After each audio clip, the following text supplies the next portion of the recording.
This is a video on the absolute fastest way to fix a front door that's binding on a GMC vehicle. This is a 2010 Denali. It has a little over 200,000 miles on it. I got a little bit of rust on it. I still use it as my daily driver, and this is a passenger door. I've already quote unquote fixed the driver's side door.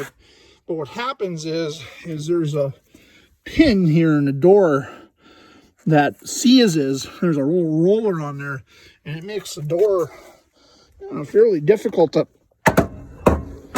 get open and closed. So, and the quote-unquote right way to fix this is to replace the whole hinge, but there's a heck of a lot easier way. Some people replace the pins. There's a kit you can get with a little greasable pin, but here's the easiest way. Take a bar, take it underneath this spring right here, watch your face. I'm gonna go over here, pry.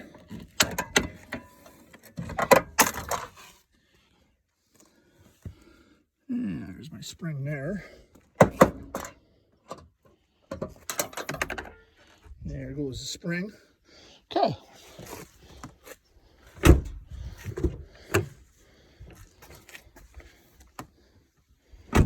All right, now for the last part of the project to complete the repair.